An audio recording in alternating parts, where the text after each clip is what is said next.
नमस्कार साथियों, मैं सत्या आपका आपके YouTube channel math bye Satya में स्वागत करता हूं। मेरे दोस्तों, आज के खूबसूरत टॉपिक हम लोग पढ़ने वाले हैं कि रेशियो एंड प्रोपोर्शन के टॉपिक में लगाने जा रहा हूं। आप आज समझ पाएंगे कि रेशियो होती क्या है, रेशियो के बड़े बड़े सवाल कैसे हम लोग करेंगे, एकदम बहुत झटपट सवाल करेंगे मेरे साथियों, और एकदम पलक झपकते ही सवालों को खत्म करने का प्रयास करेंगे। रेशियो ऐसा थ्योरम है मेरे साथियों कि अगर रेशियो आपको आ रहा है तो रेशियो का यूज आप परसेंटेज में भी कर सकते हैं, परसेंटेज के हर लॉजिक में कर सकते हैं, जैसे प्रॉफिट लॉस में कर सकते हैं। आप हर जगह रेशियो का प्रयोग कर सकते हैं। रेशियो के कहां कहां यूज हैं, रेशियो के क्या क्या मायने हैं, रेशियो होता क्या है, रेशियो के बड़े बड़े सवाल कैसे एडजस्ट करा जाएगा, वो सारी चीजें आप आज की क्लास में सीखेंगे। आप निरंतर बने रहिए, हम बढ़ रहे हैं। रेशियो के इस पहले एपिसोड में आपको समझा पाएंगे कि रेशियो आखिरकार होती क्या है, प्रोपोर्शन आखिरकार होता क्या है। इसको आज बेसिक क्लास में समझेंगे, इस पर कुछ बेसिक सवाल भी करेंगे मेरे मित्र। बेसिक सवाल करने के बाद हम अच्छे अच्छे सवालों के साथ आपको रूबरू कराएंगे जो रिसेंटली पेपर में आए हुए हैं। आज ये समझते हैं हम लोग कि रेशियो होता क्या है। ध्यान दीजिएगा मेरे मित्र, यहां पर हम लोग क्या करेंगे, पहले रेशियो पढ़ेंगे, उसके बाद क्या पढ़ेंगे, प्रोपोर्शन पढ़ेंगे। रेशियो अगर कोई पूछ दे कि रेशियो क्या होता है तो आप क्या बताएंगे कि रेशियो क्या होता है। मेरे साथियों, किसी भी संख्या को भिन्न के रूप में लिख देना ही क्या कहलाता है, रेशियो। यानी आप ये कह पाएंगे कि रिटेन बाई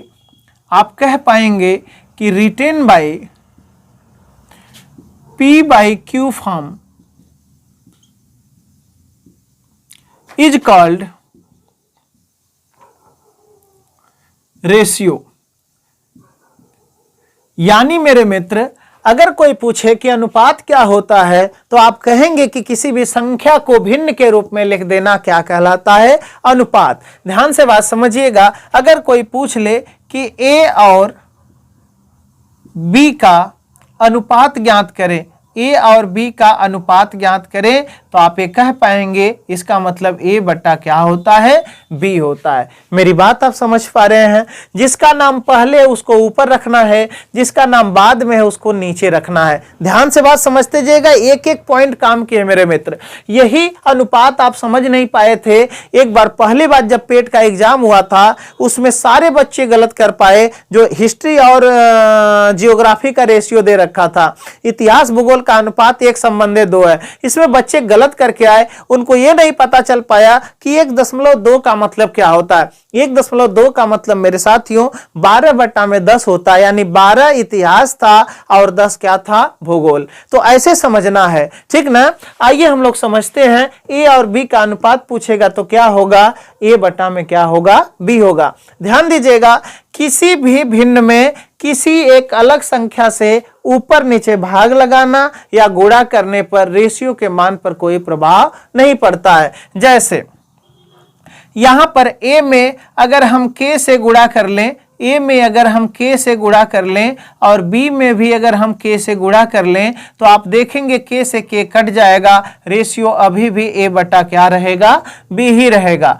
अगर मैं A में K से भाग लगा लूं और B में भी अगर मैं K से भाग लगा लूं तो K से K कट जाएगा, अभी भी रेशियो A बटा में क्या रहेगा, B ही रहेगा। यानी रेशियो के सवालों में ऊपर नीचे किसी संख्या में भाग लगाना या एक ही संख्या से गुणा करना ऊपर नीचे रेशियो में परिवर्तन नहीं कर सकता है। आप ये समझ पाए। अब हम लोग जानेंगे मेरे साथियों कि रेशियो में किस किस टाइप के रेशियो होती हैं जिन पर विभाग हमसे सवाल पूछता है, ठीक ना। अच्छा लगेगा, अभी अच्छा लगेगा। ध्यान दीजिएगा, अब इसको हम मिटा रहे हैं। अब हम आपको बताने जा रहे हैं कि रेशियो क्या क्या होते हैं, कैसे कैसे सवाल आते हैं। पहली क्लास है मित्र, इसलिए बड़े आराम से चीजों को समझना है। अगर पहली क्लास को अच्छे से देख लिए और पहली क्लास को समझ गए, गारंटी मैं लिख के दे रहा हूं कि कोई दोबारा रेशियो में सवाल आप गलत नहीं कर सकते। मेरे साथियों, इसको मैं इरेज कर रहा हूं, आप डिफिनेशन समझ पाए होंगे। अब हम बात करते हैं कि रेशियो किन किन टाइप की होती है। इस पर पहला जो रेशियो होता है उसका नाम है मेरे साथियों डुप्लीकेट रेशियो। क्या होता है, डुप्लीकेट रेशियो। डुप्लीकेट रेशियो का मतलब होता है वर्गानुपात। क्या होता है? वर्गानुपात। वर्गानुपात से क्या अभिप्राय है? जैसे बोलेगा कि हमारे पास दो संख्याएं a और b हैं, हमारे पास दो संख्याएं a और b हैं, तो इनका अनुपात क्या होगा? तो आप बोलेंगे a संबंध क्या होगा b, या a बटा में क्या होगा b। ये तो आपने सीखा है अभी। लेकिन वर्गानुपात पूछ ले कि a और b का वर्गानुपात ज्ञात करें, तो इसका मतलब कि इसके स्क्वायर करने की ये बात कर रहा है, ठीक ना। तो a का स्क्वायर बटा में क्या होगा? b का स्क्वायर होगा मेरे साथियों। बहुत आराम से चीजों को समझना है, ठीक है। अब इसी का भाई एक होता है सब डुप्लीकेट रेशियो, है ना। क्या होता है? सब डुप्लीकेट रेशियो, सब डुप्लीकेट रेशियो, ठीक है। सब डुप्लीकेट रेशियो का मतलब होता है वर्गमूलानुपात। क्या होता है मेरे साथियों? वर्गमूलानुपात। क्या होता है? वर्गमूलानुपात। अब वर्गमूलानुपात का मतलब अगर दो ही संख्या दे रखी है मेरे साथियों a और b, तो इसका मतलब कि इन दोनों को अंडर रूट में लेना है, अंडर रूट में a बटा b, या इनको अलग अलग भी आप लिख सकते हैं, इनको आप अलग अलग लिख सकते हैं अंडर रूट a बटा में अंडर रूट b। मेरी बात आप समझ पा रहे हैं? इसका मतलब a है। इस तरीके से सवाल आपसे पूछा जाएगा, और इस तरीके से सवाल अगर बनेगा तो झट से उत्तर मार के निकल जाइएगा, ठीक है। ध्यान दीजिएगा। आगे एक होता है मेरे साथियों ट्रिप्लिकेट रेशियो। क्या होता है? Triplicate ratio. ट्रिप्लिकेट रेशियो का क्या मतलब है अभी आप जानेंगे। ट्रिप्लिकेट रेशियो को हम लोग क्या बोलते हैं? घनानुपात। क्या बोलते हैं मेरे साथियों? घनानुपात, है ना। इसे हम बोलते हैं घनानुपात। घनानुपात का मतलब कि अगर दो टर्म a और b दे रखे हैं आपको, तो इसका घनानुपात क्या होगा? a का क्यूब होगा और बटा में b का क्यूब होगा। समझ पा रहे हैं आप? ठीक है। और अगला क्या होगा? इसी का सब ट्रिप्लिकेट रेशियो, है ना। सब ट्रिप्लिकेट रेशियो, सब ट्रिप्लिकेट रेशियो। ध्यान से बात समझिएगा, जितनी चीजें मैं लिख रहा हूं सब पर सवाल आया हुआ है। ये पहली क्लास से एक भी चीजें छूटने ना पाए, ठीक है। यहां पर सब ट्रिप्लिकेट रेशियो का मतलब घनमूलानुपात। क्या होता है? घनमूलानुपात होता है मेरे साथियों। अगर घनमूलानुपात पूछ ले, a ही और b है, इसका मतलब क्यूब रूट में a बटा क्या होता है? b। यहां क्यूब रूट की साइन रहेगी मेरे मित्र, या तो इसको जिस तरीके से इसको लिखे हो आप ऐसे लिख पाएंगे क्यूब रूट a बटा में cube root b। Cube root a बटा में क्यूब रूट का होगा b होगा। ध्यान से बात समझिएगा। और रेशियो है मेरे पास, एक और रेशियो होती है इनवर्स रेशियो मेरे साथियों। क्या होती है? Inverse ratio. इनवर्स रेशियो का क्या मतलब है? जिस पर बहुत ज्यादा जितने सवाल मिलेंगे वो सवाल किसके मिलेंगे? इनवर्स रेशियो का। इनवर्स रेशियो का मतलब होता है विलोमानुपात। क्या होता है मेरे साथियों? विलोमानुपात। विलोमानुपात को व्युत्क्रमानुपात भी बोलते हैं। क्या बोलते हैं? व्युत्क्रमानुपात भी बोलते हैं, है ना। समझ पा रहे हैं आप? विलोमानुपात को हम क्या बोलते हैं? व्युत्क्रमानुपात। अब जैसे दो संख्याएं दे रखा है, a दे दिया और क्या दे दिया? b। तो सबसे पहले सर इनको विलोमानुपात अगर निकालना है, इस बात का मतलब कि इनको हम व्युत्क्रम में लिखेंगे, तब व्युत्क्रम का मतलब होता मेरे साथियों उल्टा, है ना। तो इसका मतलब किसी भी संख्या को अगर व्युत्क्रम में लिखना है तो उसे एक बटा में हर बना के लिखते हैं। जैसे इसको व्युत्क्रम में लिखना है मेरे साथियों तो एक बटा में a लिखना पड़ेगा, और इसको व्युत्क्रम में लिखना है तो एक बटा में क्या लिखना पड़ेगा? b लिखना पड़ेगा। अब इनका अनुपात निकालना है तो इनका अनुपात क्या होगा मेरे साथियों? जब भी व्युत्क्रमानुपात निकालना पड़े उस केस में हम क्या लेते हैं? इसी एक बट्टा ए और एक बट्टा बी में ए बी का क्या लेते हैं हम? एलसीएम। हमेशा याद रखिएगा, ए बी का क्या लेते हैं हम? एलसीएम। ए बी का एलसीएम ए बी होगा तो यहां पर भी ए बी से गुणा करेंगे और यहां भी ए बी से गुणा करेंगे, तो आप देखेंगे यहां से ए कट जाएगा तो क्या बचेगा? बी बचेगा, और यहां से बी कट जाएगा तो क्या बचेगा? ए। यानी इसी को हम बोलते हैं रेसिप्रोकल रेशियो। तीन टर्म में भी आ सकता है मेरे साथियों। ए बी सी का रेसिप्रोकल रेसिप्रोकल रेशियो पूछेगा तो उसी तरीके से ए बी सी ले लीजिएगा एलसीएम। अब पहले वाले में गुणा कर दीजिएगा ए बी सी का, जो बचेगा ए का मान हो जाएगा। दूसरे में गुणा करिएगा ए बी सी का, जो बचेगा बी का मान, और तीसरे में ए बी सी का गुणा करने के बाद जो बचेगा सी का मान हो जाएगा। बात आप समझ पा रहे हैं? तो ये होता है मेरे मित्र विलोमानुपात यानी व्युत्क्रमानुपात। यहां पर जगह थोड़ा सा कम है मेरे साथियों, तो मैं चाहूंगा कि आप इसका स्क्रीनशॉट ले लें या इसको नोट कर पाए होंगे आप, ठीक ना। इसको मैं मिटा रहा हूं और आगे के दोनों टर्म पर पूछे जाने वाले रेशियो का नाम मैं लिखने जा रहा हूं। ध्यान दीजिएगा मेरे मित्र, आगे और कौन कौन से रेशियो होते हैं इसको नोट कर सकते हैं आप, ठीक है।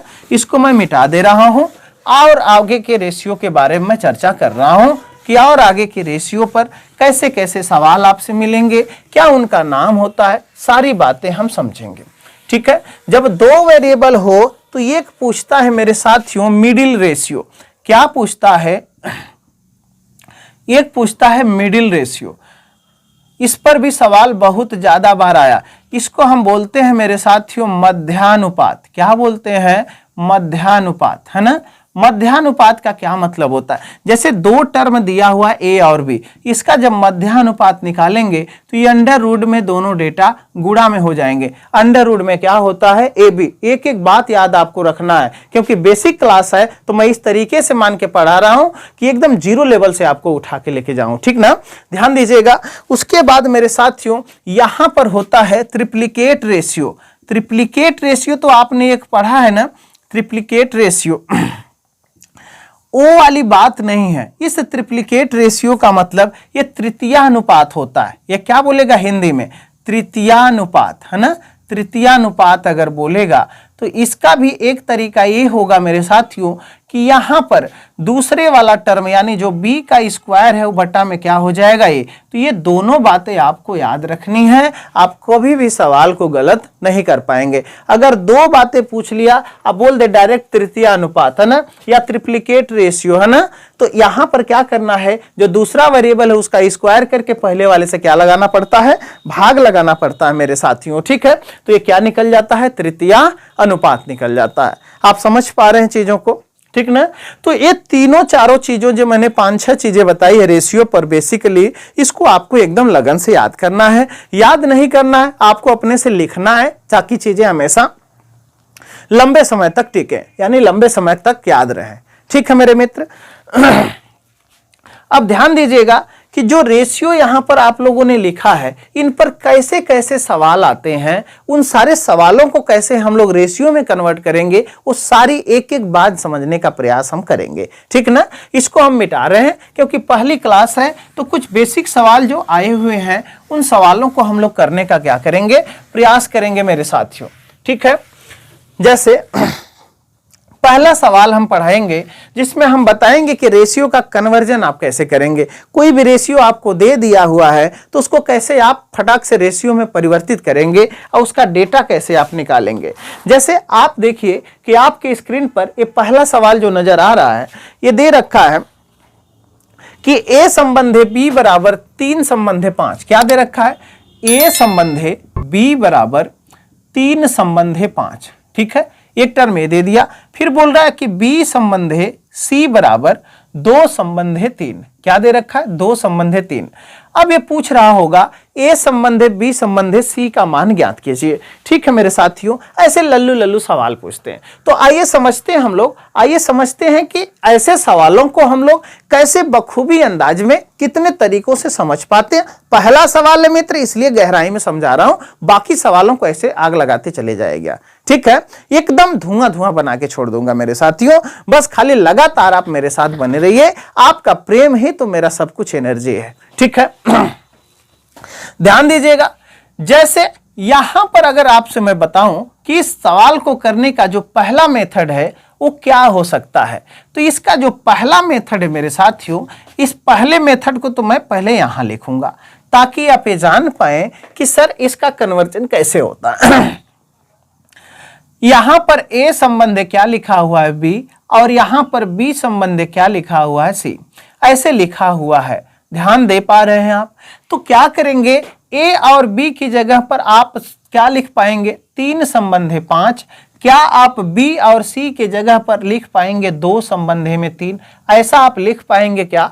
आप ऐसा लिख पाएंगे क्या? अगर आप ऐसा लिख पा रहे हैं मित्र, तो आप देख रहे हैं ना कि ये वाला जो बंदा है 5 और 2, ये दोनों जगह b का मान है। तो b का मान जब दोनों जगह है, इस बात का मतलब मेरे साथियों कि b का मान दोनों जगह क्या होना चाहिए? बराबर होना चाहिए। तो आप इतनी सी बात से सवाल कर पाएंगे कि सर ये b का मान है तो दोनों जगह सेम है, तो इसको भी सेम बना लेते हैं। अब 5 और 2 को सेम बनाने के लिए कोई भी कहेगा कि ऊपर 2 से गुणा करना है और कोई भी कहेगा यहां पर किससे गुणा करना है? 5 से। जैसे आप ऊपर 2 से गुणा करते हैं तो 2 3 कितना होगा? 6 और 2 पच्चे कितना होगा मेरे साथियों? 10। यहां पर 2 पच्चे कितना होगा? 10 होगा। 2 पच्चे 10 होगा और यहां पर 2 3 कितना हो जाएगा? 5 3 कितना हो जाएगा? 15। तो आप देख पा रहे हैं कि बी दोनों जगह सेम नजर आया मेरे साथियों। तो यहां पर 6 संबंध है, 10 संबंध है और यहां पर रिजल्ट कितने का आया? 15 का। यही ए संबंध है, बी संबंध है, सी का मान है। मेरी बात आप समझ पा रहे हैं? यही ए संबंध है, बी संबंध है, सी का रेशियो है मेरे साथियों। ठीक है, ये बात आप समझ पा रहे हैं? यही ए संबंध है, बी संबंध है, सी का मान है मेरे मित्र। ठीक है, ये तो ये बेसिकली तरीका है कि सर अगर बी दोनों जगह है तो ये क्या होना चाहिए? बराबर। क्रॉस कैसे लगा सकते हैं? ध्यान दीजिएगा, अगर दूसरे तरीके की मैं बात करूं, दूसरे सेकंड मेथड की मैं बात करूं, तो इसी सवाल को आप क्या कर पाएंगे? आप इस तरीके से लिख पाएंगे कि सर ए और बी जब 3 संबंध 3 संबंध 5 के अनुपात में है और बी और सी 2 संबंध 3 के अनुपात में है, तो सर ऐसे हम लोग क्रॉस नहीं लगा सकते। ध्यान दीजिएगा, यहां से इसमें गुणा होता है, यहां से इसमें गुणा होता है और यहां से इसमें गुणा होता है। जैसे 2 3 कितना होगा? 6। अब 5 दूना कितना होगा? 10 और यहां पर 5 3 कितना होगा मेरे मित्र? 15 होगा। तो यहां पर झट से आप ए संबंध है, बी संबंध है, सी का मान आप आराम से रेशियो में पता कर सकते हैं बेधड़क। आप समझ पा रहे हैं? साइड का साइड में गुणा, साइड का साइड में गुणा, बाकी जो बच गया बीच का बीच में गुणा होता है। ठीक है, और लंबे टर्म हम लोग लेंगे जिसको मैं समझा पाऊंगा कि और कौन कौन से तरीके हैं जो सवाल को लल्लू बना सकते हैं। ध्यान दीजिएगा, इस सवाल को करने का अगर मैं तीसरा मेथड ज्ञात करूं मेरे साथियों, तो तीसरा मेथड ये हो सकता है कि सर अगर ये 3 संबंध 5 ही है और यहां पर 2 संबंध 3 ही है, तो क्या इसका कोई और तरीका है क्या? हम बोलेंगे बिल्कुल तरीका है। खाली तरीका जानना है मेरे साथियों, ऐसा नहीं कि सारे तरीके आपको लगाना एग्जाम में, ऐसा कुछ भी नहीं है। आपको खाली सीखना है कि तरीका कितने हो सकते हैं, कौन सा तरीका हमारा समय बचा सकता है, इसलिए सारे तरीकों को मैं बता रहा हूं। ठीक ना? ध्यान दीजिएगा, एक तरीका यह है कि जब 5 यहां था, इसके बगल में जो खाली स्थान है तो इसके बगल में क्या भर देना है? 5। मेरी बात आप समझ पा रहे हैं? ये 2 है, 2 की जब पहले कोई संख्या नहीं है तो यहां पर क्या रख देना है? 2। अब आप देखेंगे कि ए संबंध है, बी संबंध है और सी का जो मान है इजिली आपके सामने आ जाएगा, खाली मल्टीप्लाई करेंगे तो। ध्यान दीजिएगा, यहां पर 3 दूना कितना होगा? 6, 5 दूना कितना होगा? 10 और 5 3 कितना होगा? 15। आप देख पा रहे हैं कि सारे सवालों को करने के जो तरीके हैं उनको लल्लू इस तरीके से बनाया जाता है। ठीक है मेरे मित्र, ये 3 तरीके थे जो इन सवालों में लगा सकते हैं आप। ठीक है, बाकी के और अच्छे सवाल मैं ले रहा हूं जिसमें मैं समझा पाऊं कि कैसे कैसे रेशियो का कन्वर्जन आपको करना है। ध्यान दीजिएगा, स्टेप बाय स्टेप मैं समझाने का प्रयास कर रहा हूं। लेक्चर पूरा देखिएगा, आपको मजा आ जाएगा। ठीक है, पहले सवाल के लिए ये सारे तरीके हैं जिनमें रेशियो का कन्वर्जन हम लोग कर पाएंगे। हमको उम्मीद है कि आप समझ पाएंगे। अब हम इसको इरेज करने जा रहे हैं, आप स्क्रीनशॉट ले लीजिए, मैं साइड हट जा रहा हूं। ठीक है, देखिएगा, दूसरा सवाल कुछ इसी प्रकार का आपके सामने जो दे रखा है वो इस प्रकार है मेरे साथियों। जैसे इन्होंने ये बोल दिया है कि 3a बराबर 4a बराबर 5c हो। ठीक ना? देख रहे हैं आप, बोल रहा है कि 3a बराबर 4b बराबर 5c हो, तो a संबंध है, b संबंध है, c बराबर क्या होगा या इसका रेशियो क्या होगा, यही सवाल आपसे पूछा जा रहा है। ध्यान दीजिएगा, जब भी ये सारी चीजें आपस में बराबर हो मित्र, उस केस में कैसे निर्णय लेना ये आपको समझना है। ध्यान दीजिएगा, ये तो सवाल इसका था। मैं इसी के नीचे एक सवाल और अपनी मर्जी से जोड़ूंगा जो आपको आनंदित बना देगा। ध्यान दीजिएगा, जब भी ऐसा कंडीशन आ जाए तो आपको ये देखना है कि सर जब ये सारी चीजें आपस में बराबर हैं, इसका मतलब कि ए, बी और सी का ऐसा मान चुनना पड़ेगा अलग अलग कि ए वाले का मान 3 में गुणा करें और बी वाले का मान 4 में गुणा करें और सी वाले का मान 5 में गुणा करें, तो सब कुछ क्या हो जाए, बराबर हो जाए। जब सब कुछ बराबर हो जाए मेरे साथियों, तो आपको समझना पड़ेगा कि 3 और 4 और 5 का क्या लेना पड़ेगा, एलसीएम। समझ पा रहे हो आप? 3, 4, 5 का क्या लेना पड़ेगा, एलसीएम। यानी 3, 4, 5 का जो एलसीएम होता है, एलसीएम कितना होगा, 60 होगा। मेरी बात आप समझ पा रहे हैं?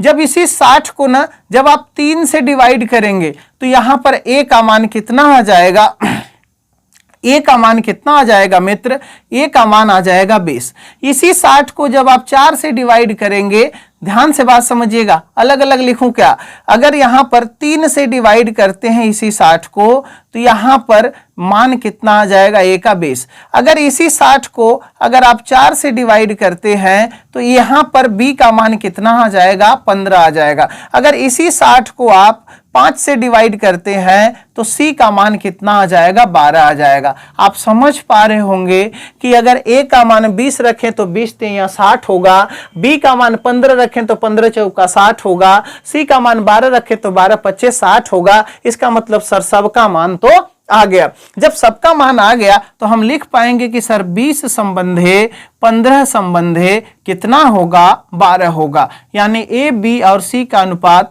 20 संबंधे 15 संबंधे कितना होगा, 12 होगा।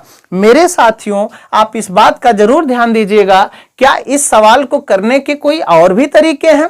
इस सवाल को करने के और तरीके में एक तरीका मैं और बताना चाह रहा हूं कि जब भी ऐसा केस आ जाए मेरे साथियों कि 3a बराबर 4b बराबर 5c, तो यहां पर a का मान क्या होगा, 1/3 होगा। यहां पर b का मान क्या होगा, 1/4 होगा। यहां पर c का मान क्या होगा, 1/5 होगा। अगर ऐसा भी कर ले रहे हैं आप तो जो इनवर्स रेशियो मैंने लिया था उससे भी सवाल को औकात में ले सकते हैं। अब a का मान 1/3 है तो आप लिखेंगे ना कि 1/3 संबंधे 1/4 संबंधे 1 कितना होगा, 5 होगा। अब मैंने बताया इनवर्स रेशियो में कि जब भी इस तरीके का कोई भाव आए बटा में, तो जो नीचे डिनोमिनेटर है उसका क्या लेते हैं हम, एलसीएम। 3, 4, 5 का एलसीएम लेकर के सब में फेंक देंगे तो एलसीएम 60 होगा। आप यहां पर 3 से काटेंगे तो ए का मान कितना होगा, 20। अगर इसी में 60 से गुणा कर लेंगे मेरे मित्र तो यहां पर बी का मान कितना होगा, 15। अगर यहां 60 से गुणा करते हैं तो सी का मान क्या हो जाएगा, 12। तो आप समझ पा रहे होंगे कि इनका मान कैसे हम जल्दी निकाल पाएंगे। एक तो तरीका ए वाला है और एक तो तरीका ए वाला है, जबकि दोनों सेम तरीके हैं मेरे साथियों। लेकिन आपको कौन सा लगाना अच्छा लग रहा है वो आप पर डिपेंड करता है, उसके लिए आप जिम्मेदार हैं। मेरा काम बताना, मैंने तो आपको क्या कर दिया, बता दिया और सिखा दिया। ध्यान दीजिएगा, अगर इस तरीके का सवाल आए तो करेंगे हम इस तरीके से। मैं यहीं पर झट से एक सवाल और लिख रहा हूं कि अगर यही बात इस तरीके से देता, उस सवाल को उसी तरीके से रहने दे रहा हूं। ये न्यू क्वेश्चन है, क्वेश्चन इसी का 2 मैं क्या 3 लिख दे रहा हूं, ठीक है। आप ध्यान दीजिएगा, अगर ऐसे बोल दे कि a/3 बराबर b/4 बराबर c/5 हो, तो a संबंधे b संबंधे c का मान ज्ञात कीजिए। इस तरीके से पूछे। ऐसे केस में मेरे साथियों आप क्या करते हैं, 1/3 बराबर b/4 बराबर c/5 और सबके बराबर क्या मान लेते हैं, k। समझ पा रहे हैं बात को। a का मान मेरे साथी 3 गुणे k का मतलब 3k होगा और b का मान मेरे साथियों 4k होगा और इसी प्रकार c का मान मेरे मित्रों कितना होगा, 5k होगा।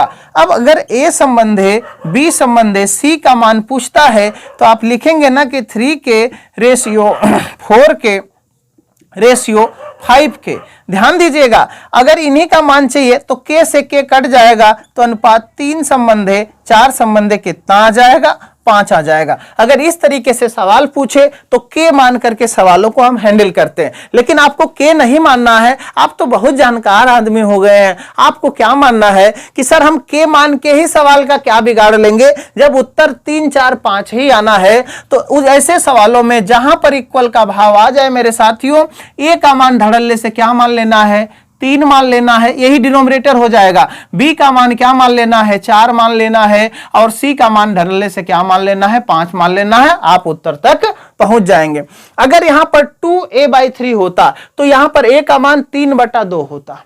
समझ पा रहे हैं? अगर यहां पर 3b/4 होता तो यहां पर b का मान 4/3 होता, क्योंकि ये कोफिशिएंट है तो या करके क्या लगा देगा, भाग लगा देगा। बात समझ पा रहे हैं? जब b का मान 4 है तो 3b का मान 4/3 न होगा। इसी तरीके से अगर कोई इस तरीके से सवाल अगर सामने आता है, आप कर ले जाइएगा। मैं सवाल सेलेक्ट नहीं कर पाया हूं ऐसा, तो इसलिए मैं अपने तरफ से इस सवाल को लिख दिया हूं।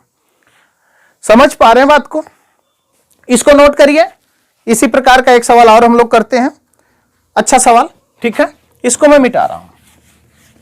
देखिएगा बहुत मजा आएगा मेरे साथियों। बस निरंतर मेरे साथ आप बने रहिए, मेरा उत्साह आप बनाए रखिए। आपको मैं क्या से क्या सिखा रहा हूं, आप खाली सीखते जाइए। एकदम गजब का मजा आने वाला मेरे साथियों। ध्यान दीजिएगा मेरे मित्र। अगला सवाल इस प्रकार से दिया हुआ है कि यदि a संबंधे b संबंधे c बराबर 1/4 संबंधे 1/3 संबंधे 1/2 हो, ठीक है, वो छपा हुआ है, आप देख भी पा रहे हैं, 2 हो, तो a/b b/c c/a का मान ज्ञात करें। तो a/b b/c और c/a का मान ज्ञात करें, यानी रेशियो ज्ञात करें। आपने क्या सीखा है, जब इनका मान इसके बराबर दे दिया तो इनको सबसे पहले सिंप्लीफाई करते हैं। यहां पर लिखते हैं कि a का मान 1/4 है, 1/3 है, 1 कितना है, 2 है। इनका एलसीएम लेंगे तो 6 चौका कितना हो जाएगा, 24 का मतलब 12 होगा। 12 कैसे होगा, क्योंकि 12 3 और 2 और 4 सबसे कटता है, तो 12 से यहां क्या करेंगे, हम गुणा करेंगे। a का मान 3 आ जाएगा। 12 से जब यहां गुणा करोगे तो b का मान 4 आ जाएगा। 12 से जब यहां गुणा करोगे तो c का मान कितना आ जाएगा, 6 आ जाएगा। जैसे बोला वैसे रख लो। a की जगह 3 रखो, b की जगह 4 रखो, b की जगह 4 रखो, c की जगह 6 रखो, और c की जगह क्या रखो, 6 रखो, और a की जगह क्या रखो, ये 9 नहीं है, a है, a की जगह क्या रखो, 3। जब ऐसा करते हो तो आपको नजर आएगा कि सर 6 4 3 का एलसीएम कितना आएगा, 12। 12 सब में फेंक दो। 12 जब सब में गुणा करोगे ना तो यहां पर 4 3 या 12 यानी 3 3 9 होगा। यहां पर 12 होगा तो 6 दूना 12 यानी 4 दूना 8 होगा। यहां 12 होगा तो 3 चौका 12 यानी 6 चौका कितना होगा, 24 होगा। तो इस प्रकार के सवाल का जो ये उत्तर होगा 9 8 और कितना होगा, 24 होगा। मेरे साथियों आप समझ पा रहे होंगे और लगा पाएंगे, मुझे उम्मीद है कि बेसिक सवाल आप समझ पा रहे होंगे, ठीक ना। इसको मैं मिटा रहा हूं, अगला सवाल तुरंत हम लोग कर लेते हैं, ठीक ना। आप समझ पाए होंगे, ठीक। वीडियो मेरे साथियों पुश कर करके देखो, आराम से चीजों को समझो, ठीक ना। देखिएगा बोल रहा है कि यदि a संबंधे b बराबर 5 संबंधे 7 हो, यानी a संबंधे b बराबर 5 संबंधे कितना दे रखा, 7, ठीक है। उसके बाद इन्होंने दे दिया b संबंधे c बराबर 8 संबंधे 15 हो, b संबंधे c बराबर 8 संबंधे कितना हो, 15 हो। ये आपका डेटा दे रखा है, 8 संबंधे कितना हो, 15 हो। तो आपसे ये पूछ रहा है, ये बंदा आपसे ये पूछ रहा है कि 8c + 5a का मान ज्ञात करें। 8c संबंधे 5a का मान ज्ञात करें। c है, समझ लेना, कलाकारी नहीं करने आ रहा, ठीक है। 8c संबंधे 5a का मान ज्ञात करें। तो सबसे पहले तो आपने सीखा है कि सर क्या करेंगे, 5 संबंधे 7 है और 8 संबंधे कितना है, 15 है। तो सीधा सीधा हम क्या करेंगे, यहां पर a का मान कितना हो जाएगा, a का मान कितना हो जाएगा, ध्यान से बात समझिएगा। 8 5 कितना होगा, 40, यहाँ पर 8 7 कितना होगा, 56, यहाँ पर 15 7 कितना होगा, 105, सॉरी 15 7 कितना होगा, 105। फिर उसके बाद हम लोग देखेंगे कि सर क्या कोई डेटा कट भी रहा है क्या। कोई डेटा कट रहा है क्या, तो पता चलेगा कोई डेटा नहीं कट रहा है। तो यहाँ पर सवाल में इस तरीके से सवाल पूछा जा रहा है, ये तो आ गया ए का मान, ये तो बी का मान आ गया, एक किसका मान आ गया, सी का मान आ गया। ध्यान से बात समझिएगा, ये ए का मान है, बी का मान है, सी का मान। आपसे 8 सी पूछ रहा है, इसका मतलब 105 गुणा में 8 संबंध है, ठीक है। 5 ये पूछ रहा, यानी 40 गुणा में कितना पूछ रहा है, 5 पूछ रहा। ध्यान दीजिएगा, जब 8 से काटेंगे तो 8 पच्चे 40 होगा, 5 से जब काटोगे मेरे मित्र तो 21 पच्चे 105 होगा, यानी 21 संबंध कितना होगा, 5 इस सवाल का फाइनल उत्तर है। 21 संबंध 5 इस सवाल का फाइनल उत्तर हो जाएगा, ठीक है। इस तरीके से सवाल जो आएंगे आप कर ले जाइएगा। और एक सवाल हम लोग छोटा सा कर लेते हैं, ठीक है, मध्यानुपात। तो पहली बात तो ये समझो कि मध्यानुपात का फार्मूला क्या होता है। मध्यानुपात का फार्मूला मैंने लिखवाया था कि अंडर रूट में दोनों का गुणनफल होता है, ठीक है। पहले तो ये समझो, तृतीय अनुपात का फार्मूला हमने लिखवाया था, तृतीय अनुपात का, तो तृतीय अनुपात का फार्मूला मैंने लिखवाया था कि बी स्क्वायर बाई क्या होता है, बी स्क्वायर बाई क्या होता है, ए। यहाँ पर ए और बी जो दोनों टर्म है ये 2 और कितना है, 3 है। यहाँ पर कितना है, 2 और 3। यहाँ पर ए और बी जो दोनों टर्म है 8.1 है और दूसरी 3 कितना है, 6 है। यहाँ पर समझ पा रहे हो। तो यहाँ पर जब मध्यानुपात निकालोगे तो रूट में यहाँ पर 8.1 गुणा में 3 कितना होगा, 6 होगा। अब संबंधे है तृतीय अनुपात, तो यहाँ पर लिखोगे ना बी का मान कितना, 3, तो 3 का स्क्वायर बाई में क्या लिखोगे, 2, ठीक है। जब इसको बाहर निकालोगे तो ये 9 होगा और ये कितना होगा, 6 होगा। तो 9 6 का कितना हो जाएगा, 54। तो इसका मतलब ये क्या हो जाएगा, 5 कितना होगा, 4 होगा। यहाँ पर 9 बटा में कितना होगा, 2, 9 बटा में 2 का मतलब 4.5 होगा। जब इसको काट दोगे मेरे साथियों 9 से, तो 9 6 का 54, 9 पचे 45, यानी 6 संबंधे 5 इस सवाल का फाइनल उत्तर होगा। देख रहे हो ना, जो बेसिक चीजें मैंने पढ़ाया है वो बेसिक चीज पर सवाल आया है कि नहीं आया है। आप कभी नहीं कह सकते कि सर आप फालतू की चीजों को बताते हैं, क्योंकि मैं वही बताता हूं मेरे मित्र जो एग्जाम में आता है। इसीलिए तो लोग कुछ कम पसंद करते हैं, क्योंकि नए बच्चों को मेरे मित्र ना भुलवाने मुझे नहीं आता है। मैं जो बातें हैं वो स्पष्ट बता देता हूं कि बाबू देखो ऐसे सवाल पढ़ोगे तो ये सवाल एग्जाम में मिल सकते हैं। बाकी के किताबी सवाल या जो भी लोग सवाल पढ़ा रहे हैं फालतू की चीजों को, वैसे सवाल पढ़ोगे तो नहीं लड़ेगा। बच्चा थोड़ा सा कठिन सवालों में उलझ करके, नया बच्चा थोड़ा सा सेटिस्फाई होने में 4-5 दिन ले लेता है। जो बच्चा मुझसे मेरे मित्र 1 हफ्ता कनेक्ट हो जाता है, दोबारा वो नहीं छोड़ सकता। इस बात की मैं गारंटी लेता हूं, क्योंकि अच्छी चीज कड़वी होती है, कड़वी को पचाने में वक्त लगता है मेरे साथियों, ठीक है। ऐसा ही सवाल एक और हम लोग कर लेते हैं जो एग्जाम में आया हुआ है, ठीक है। ऐसा ही एक सवाल हम लोग और करते हैं।